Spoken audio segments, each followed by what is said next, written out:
Što je najljepše, a što najteže u poslu bariste?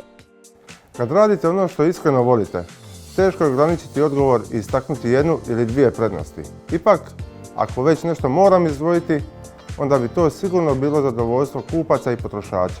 Najveći kompliment mi je kad potrošač izdvoji djelić svog vremena kako bi došao do šanka i pohvalio kvalitetu i izradu kave. To su male stvari koje doista puno znače. Kada me pitate što je najteže, odgovor je lakši i mislim da bi se većina barista složila. Radi se o pranju opreme.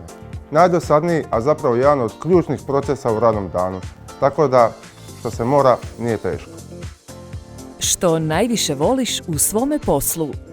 Najviše me veseli kad imam priliku pomoći kolegama koji rade u barovima, baš kao što sam nekad i ja radio. Neopisivo je iskustvo kad mi priđe konobar, predstavi se, posjeti me kako je prije nekoliko godina bio na mojoj edukaciji koja mu je unaprijedila karijeru i usmjerila je u pozitivnom smjeru. Ta iskrena zahvala na stečenom znanju, mislim da je to nešto najljepše što se može dogoditi.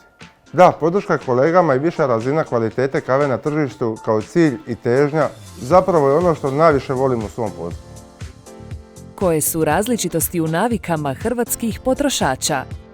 Kada govorimo o različitostima što se tiče želja i potreba potrošača, ne bih to dijelio prema regijama Hrvatske, već prema individualnim sklonostima pojedinca.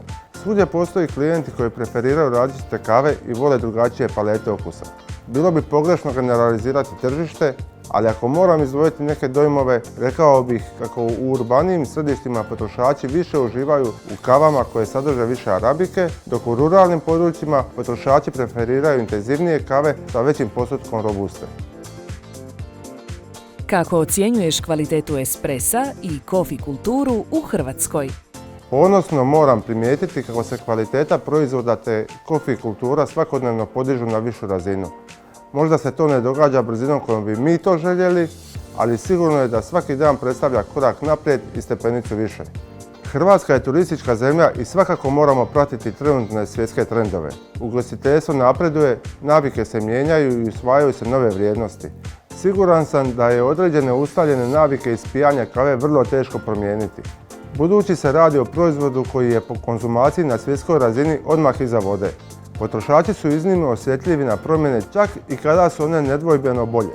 Kvaliteta izrade i usluge svakako se poboljšava stalnim educiranjem osoblja i ugostitelja, kao i kontrolom na terenu. Koje su kave tvoj odabir i tebi omiljene? Kao profesionalni barista volim uživati u različitim okusima i vrstama napitaka od kave. Ono što uvijek tražim u šalici svakako je kvaliteta pripreme.